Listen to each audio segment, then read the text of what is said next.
Siguro experience ko na lang yung mga sakit memes. Nakakalungkot ba yung gusto? May mga nakakalungkot kasi, pero siguro mas relatable to sa mga tao. So for sure sa ating mga Pilipino, wow, bakit naman ganun yung start? But ako kasi meron akong parang naman magbibigay ng lecture. So anyway, meron kasi akong lolo before na pari siya, tapos meron siyang kidney problem. So every time na kinakailangan man namin magpakonsulta sa doktor, since walang specialista sa Marinduque, alam niyo po ba na kinakailangan pa namin lumuwas ng Lucena or Quezon Province para lang makapagpakonsulta sa kanyang nephrologist. Kasi sa Marinduque, walang mga ganong espesyalista. Tapos ang mangyayari pa niyan, pagdating namin ng Lucena ng umaga, papalaboratory siya sa ospital, tapos gagawin niya lahat ng mga request ng doktor niya. Pero yung consultation, alam niyo kung anong oras pa. Alas 3 or alas 4 pa ng hapon. Dadating kami ng hospital around 8 or 9 a.m. Pero yung consultation sa hapon pa. Kasi yun lang yung availability ng doktor niya.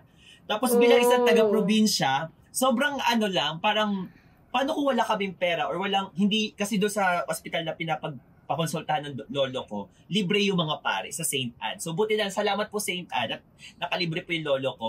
So imagine mo na lang po kung pupunta kami sa Lucena na wala kaming pera or walang sponsors na or walang libre mula sa mga ganong ospital. Tapos every other week kami nagpapakonsult. So kulang yung 5,000 mo talaga para magpakonsulta sa isang ospital, lalo na kung may mga ganong conditions. Hindi pa kasama din yung mga gamot mo. So naalala ko talaga nung time na yon, yung lolo ko medyo hirap na siya maglakad, pero kinakaya niya kasi gusto niyang gumaling, gusto niyang makarecover doon sa kanyang kidney problem. So yun nga po, sa umaga, magpapa-laboratory siya. Then, maghihintay kami doon sa labas ng opisina ng doctor. Just a regular, yung tayo mga ordinary Pilipino, doon tayo nakatambay, like, for example, mga ilang or 3, 4, or 5 oras, hihintayin natin yung dating ng doctor. Tapos, pagdating pa niya doon, hindi pa namin sure kung, or doon nakalista na kami, pero minsan, hindi namin sure kung kami ba yung unang mapaprioritize. Pero lagi namin sinasabi doon sa secretary ng doctor, at buti na lang pumapayag siya na kami yung iuna. Kasi nga po, after magpa-consult, sasakay pa kami ng barko papuntang Quezon, pabalik na Marinduque. Yung travel time nun, 3 hours. 3 hours yung biyahe. So, papunta 3 hours, pabalik 3 hours. So, after ng consultation, habulin namin yung 5 or 6 p.m. na biyahe ng barko pabalik na Marinduque. Tapos dadating kami rin naman Marinduque, alas 9 ng gabi. So imagine mo, isa kang tao na may sakit na, tapos may liver problem, kidney problem is not an easy disease or parang problem. Kaya parang bilib din ako doon sa lolo ko na yun na talagang tsinaga niya, talagang ginusto din niyang gumaling. It's just that hindi na naagapan although medyo tumagal naman yung buhay niya, pero naabutan siya ng kanyang problema sa kidney and yun na nga, nag-pass away siya. But ginawa niya yun for how many years? Siguro mga 3 to 4 years? Ganun katagal. Grabe. So just imagine po talaga yung pinapagdaanan ng iba pang mga Pilipino na walang capability na magpakonsulta pero gusto gumaling. Or yung iba naman na katulad ko, nanggaling pa sa isla pero tatawid pa ng kabilang bayan para na makapagpakonsulta. So it's a reflection of kung paano ba kalaki pa yung kakulungan in terms of our healthcare system or facilities dito sa Pilipinas. And ayun nga, sana in the next administrations, naging politika. Tama lang yan. Totoo, tama yan. In the next administration, sana maging priority din. Although alam ko naman na nabibigyan ng mga budget, pero I hope na magbigyan pa ng mas enough na attention yung sector ng kalusugan. Kasi nga, kaya din naman ako nag-start ng libreng gamot ko na parang advocacy is because nakikita ko yung pinagdadaanan ng mga Pilipino na bumibili doon sa butika namin. Alam ko na mas marami pang tao na may iba't ibang experiences. Pero yun yung naging drive ko din why I started giving you free medicine na sa mga tao. Kasi nga, maraming Pilipino ang gustong gumaling. Pero karamihan sa mga mahihirap nating kababayan ay walang kakayahang ipagamot or makabili ng mga gamot na kinakailangan nila para gumaling sila. So, totoo yun. Hindi, tsaka kasi, buti yung lolo mo physically able siya. Paano yung mga hindi kayang sumakay ng barko? As in, sobrang mahina na, hindi na kayang sumakay ng barko. Nung last time po, nung parang medyo late stages na nung kanyang kidney disease, yun medyo kinakailangan pang sumakay doon sa sasakyan namin. So, yung sasakyan namin, sasakay namin sa Roro. Tapos tatawid ng ng dagat papunta sa Quezon. So, mahal din yung pagtawid mo ng sasakyan. One time, trinay din namin before na parang aarkila kami ng tricycle pagdating namin ng Port of Lucena, aarkila kami ng tricycle. Magkano din yung arkila ng tricycle papunta sa ospital? Minsan, 500, 1,000. Grabe! Diba? So talagang yung mga special sa mga transportation pa lamang, tapos basta ang daming kinakailangang pera para lang gumaling talaga tayo. But yun nga lang, talaga nagpapasalamat din ako sa Diyos na yung lolo ko hindi talaga din pinabayaan. Kasi yun, pare nga siya. So siguro malakas siya kay Lord. Malakas ang prayers niya kay Lord. Sabi niya, and yun, hindi naman na din siya nagpaalaga sa amin. Nung talagang alam naman niya na parang hindi na kaya ng katawan niya. Sabi niya sa amin, wag niyo na lang ayaw niya na yung magpa-dialysis kasi recommended na ng doctors niya sa kanya is magpa-dialysis siya. Pero sabi niya, ayoko na. Para siguro tanggap na niya, nandun na siya sa point na siguro hanggang dito na lang siya. And alam mo yun, nakikita mo yung kamag-anak mo, nandun siya sa room niya, nakahiga. Tapos, para siyang kandilang nauupos. Nakita-kita mo na may isang araw, first day, malakas siya. The second day, sobrang hina na, hindi na gumagalaw. Para kinakailangan pa niyang palitan ng pampers. The next day, as in sobrang bilis ng progression ng sakit niya nung late stages nung kidney disease niya. So, dumating sa point talaga na, ayun, makikita mo na lang na parang may,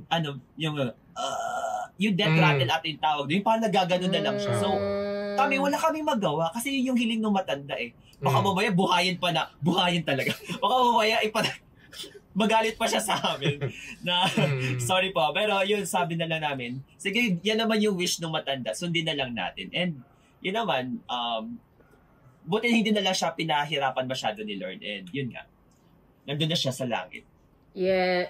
A question, ngayon ba meron ng mga specialists or parang kidney center ngayon ba sa Marinduque or wala pa rin?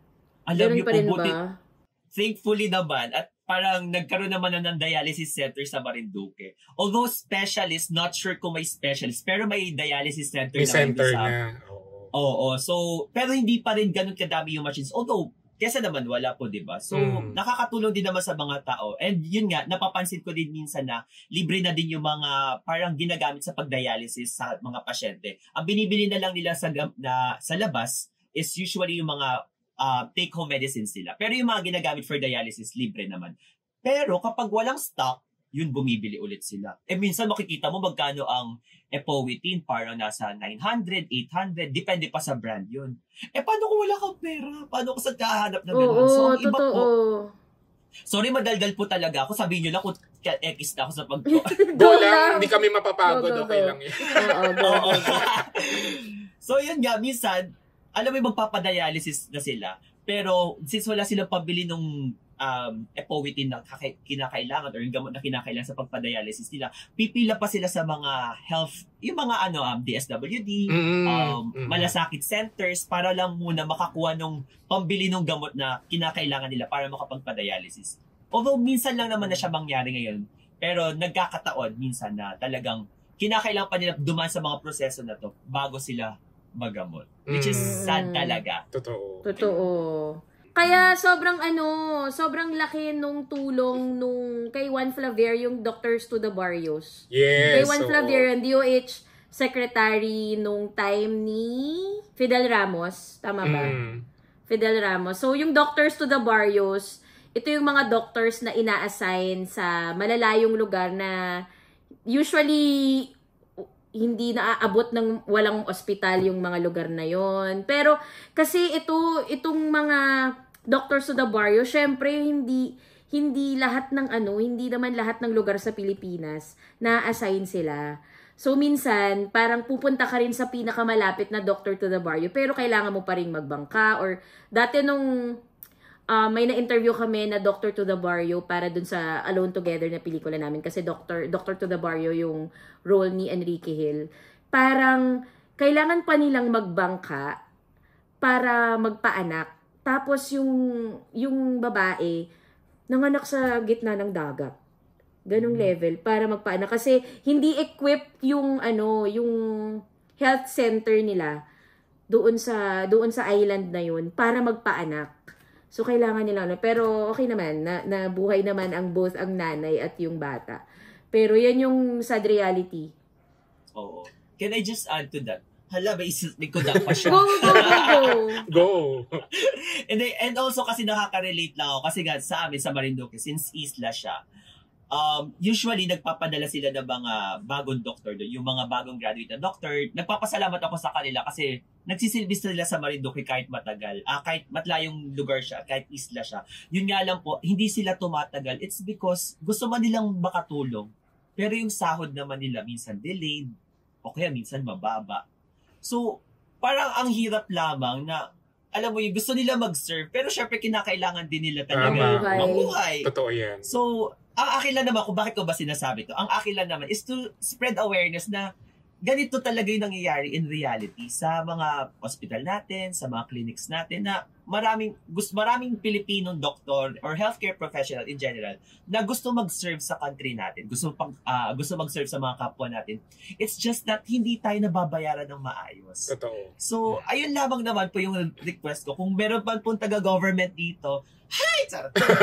Malay mo. Or isend natin yung link sa kanila, ganun. Okay, hello, writing this to Chimila. Anyway, kayo naman po, ano po yung mga kwento niyo? Hindi, pero totoo yan. Kasi nung may time na gumagawa kami ng documentary for Front Row, yung sa GMA News TV, nagkaroon kami ng subject sa Marinduque. Tapos, yung basta yung tawag sa kanya butterfly baby. Yung nagbabalat yung yung buong katawan, oo. Oo, parang malapit sa amin. But anyway, yeah. Go on. Ayun, basta siya, parang di ko lang sure kung ano yung age niya, pero parang teens na, pero mukha pa rin siyang bata dahil dun sa sakit niya. Oh. Tapos dun sa buwak, walang specialist. So kailangan pang tumawid nga ng dagat. So sinamahan din namin. Tapos meron din yung kahit mga mga schools, parang meron kaming isang subject nun sa isang parang Gaspar Island ata yun. Yung Tres Reyes. Tres Reyes. Oo, na napakagandang islands. Parang kailangan nilang tumawid naman ng dagat para mag-school sa Buwak, ganyan. Parang, mag-aral. Oo, grabe talaga yung, Oh my yung God. hirap at yung sakripisyo. Grabe. Mm-mm. Kaya hindi mo masisising mga nurses, doctors, na pipiliin nilang magtrabaho sa ibang bansa kasi minsan doon pa nila nakukuha, hindi pala minsan, mas madalas. Doon na nila nakikita yung respeto sa healthcare worker kahit in terms of sahod lang. Totoo. Tapos makikita mo na lang sa balita na merong bagong Senate building o kaya may bagong venue para sa concert ni Taylor Swift next year. Yung mga ganon. Magkaakibat yan yung pag nakakarinig ka tungkol sa education, sa healthcare system. Kwento lang, share lang namin, di ba, kumukuha kami ng mga yung para sa scholarship namin, RC. So, maraming nag-submit na mga public schools. Tapos, pagbabasahin mo talaga yung mga mga nag-submit, meron isa kaming na-interview na yung school nila kailangan pang magbangka. Yung parang sinabi ni JP, kailangan pang magbangka ng mga students papunta sa school. Tapos yung eskwelahan nila, walang kuryente. Walang kuryente. Hindi nila alam yung internet. Walang internet, walang kuryente. Minsan nawawala ng tubig. Oh my God. Diyos ko, ano ba nang... Tapos minsan yung mga teachers pa yung nag-aabono sa Totoo, yeah. Diba? Sila ang bumibili ng laptop para lang makita tapos kailangan tanungan namin paano yun pag naubusan na ng battery yung wala na. Kailangan i-charge na papalik ulit ng bahay nila. True. Diyos ko, anyway. Ay.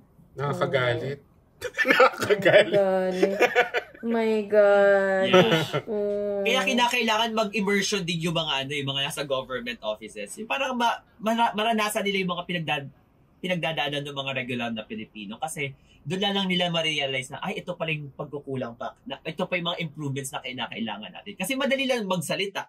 Pero kung hindi mo naman nakikita talaga yung nangyayari on the ground, di ba? Parang ang hirap makarelate for them. Yes. Ang nangyayari sa ganyan, di ba nagiging stunt Like for example, yung sa commuting. Di ba? Ang daming mga politiko. Susubukan nila. One day, may camera. O, try nila. Gising sila ng 4 a.m. Ganyan. Tapos, ganito pala kahirap. O, kasi isang araw mo lang, Trinay. Di ba? Tsaka nakakatawa yung Meron, di ba yung iba doon parang may bodyguard. Parang syempre hindi kayo May mahirapan bodyguard. pumasok kasi may bodyguard. Syempre, tas tutulungan din sila. Tutulungan sila ng iba Oo. kasi syempre politiko sila, di ba? Oo. So, Totoo. ang hirap. Ewan ko. It all boils down to Empathy. Walang empathy yung mga nakaupo sa pwesto. voting for the right people talaga. Kahit Ayan. ano-ano yun. Oo. Kasi nung time din, meron din kaming isang episode with Representative Arlene Brosas about divorce, ganyan. Ganon pa rin yung dulo eh. Kasi at the end of the day, boboto ka ng kung sino magre-represent sa'yo. Yes. Doon sa Senado, sa Kongreso, sila yun. Kaya ngayon darating na eleksyon sa ating mga viewers, sabihin nyo sa mga kamag-anak nyo na vote wisely. Ano po? Totoo yan. Gamitin natin. Totoo. Pakinggan natin yung mga platforms sa mga taong iboboto natin. Hindi po lang tayo basta-basta boboto. Kung sino lang yung popular, kung sino lamang yung matunog yung pangalan. Kinakailangan may sense, may pinag-aralan at talagang may kakayahan na gumawa ng batas at alam mo yun, may kaya iambag sa community. Hindi yung parang magaganon-ganon lang ng bigote sa Senado. Tama. Uy, pero kapag pumunta ka sa iba't ibang lugar, ang dami nang may nakapaskil ha. Kahit hindi Oo. pa Yan, hindi pa election allowed. season, mga... Sa EDSA nga meron na agad, ang lalaki pa. Oo. Pero iba't iba yung mga sinasabi like ano tawag dito, have a nice trip, ganyan. Ayun, kasi sila yung may budget eh. Ayun, Yeah. okay. Hi. Tuloy pa ba natin yung funny, Inisip ko talaga eh. Sabi ko Para Para naging vent out na ng mga problema sa community. Oo. Totoo. Totoo. Kanina, parang bago mag-recording, shit, sabi, yung mga kwento ko, paano ko gagawin katawa-tawa yon? Kasi hindi siya nakakatawa. Parang sakit, memes. Pero kasi minsan talaga, tayong mga Pinoy, parang, naging part na ng culture natin, na parang, nakakalungkot yung nangyayari sa atin. Pero wala ka na ibang magawa, kung titawanan mo na lang. Totoo. Kasi, wala nakakatawa na talaga. Kasi isang comedy show. True. Yung nangyayari. Tapos ang sasabihin na lang, ang mga Pilipino ay resilient. Ganyan. Ay, hanggang kailan tayo magiging resilient? Oo, nanggigigil ako dyan sa Ayoko na adjective na yan. Oo. Parang okay pa siya ng mga 2000s, no? 90s, ganyan. Pero kung after 20 years, resilient pa rin yung tao sa'yo, parang hindi na. Kakapi ko na Parang may yun. mali.